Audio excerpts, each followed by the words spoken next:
আমার ছেলের সবে 1 মাস কমপ্লিট হয়েছে, আর এর মধ্যে আমি বড়দের কাছ থেকে কি শিখলাম সেটাই তোমাদের সাথে শেয়ার করছি।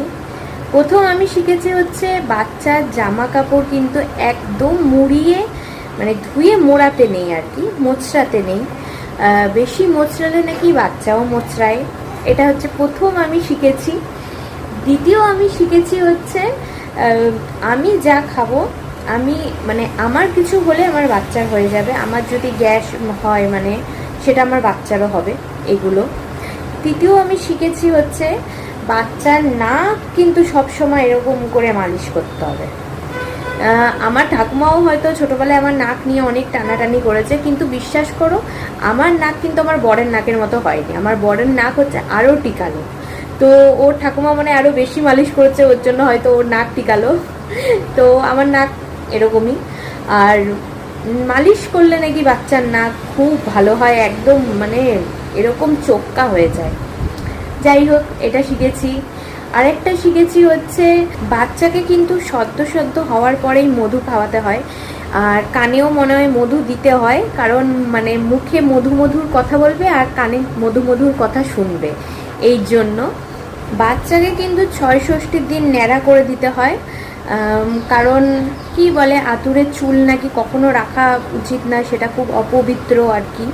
সেই কারণে এই একটা জিনিস শিখেছি। আরেকটা জিনিস শিখেছি হচ্ছে বাচ্চাকে মানে বাচ্চার যদি বিষম লাগে বা কিছু হয় তাহলে নাকি একদম মাথা পুরো একদম এরকম করে ঝাঁকাতে হয়, মানে তুলেই নাকি মাথা এরকম করে খুব পরিমাণে ঝাঁকাতে হয়। এই একটা জিনিস শিখেছি। আরেকটা জিনিস শিখেছি হচ্ছে বাচ্চাকে মানে এই পোর্শনটা আর কি নাকি টিপে বসাতে হয়, তাহলে নাকি বাচ্চার মাড়ি উঁচু হয়ে যায় না। এই একটা জিনিস শিখেছি। এইসব শুনে আমার ছেলেও করছে।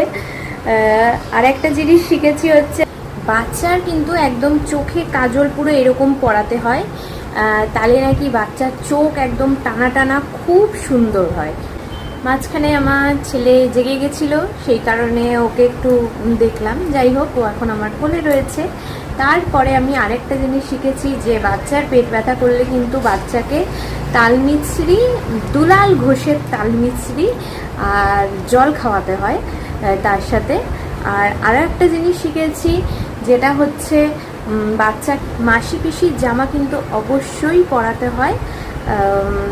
যদিও আমার কিন্তু মানে কোনো বোন নেই, তো সেই কারণে ওর মাসি জামা পরা একদমই হবে না, জানি। তারপরে আরও একটা জিনিস শিখেছি, যেটা হচ্ছে খাওয়ানোর পরে বাচ্চাকে কিন্তু তুলে যে ঢেক দেওয়ানো হয় আর কি, সেটা কিন্তু করানো উচিত না, কারণ বাচ্চার বুকের খাঁচা নেমে যায়। তো এইগুলোই আমি শিখেছি। আর এটা সম্বন্ধে যদি আমি কিছু বলতে যাই তাহলে বলবে যে আমাদের বাচ্চারা কিন্তু এইভাবেই মানুষ হয়েছে। আমরা কি বাচ্চা মানুষ করিনি নাকি? আমরাও বাচ্চা মানুষ করেছি, এইভাবেই আমাদের বাচ্চারা বড় হয়েছে, আর এটাই হচ্ছে অ্যাকচুয়াল নিয়ম।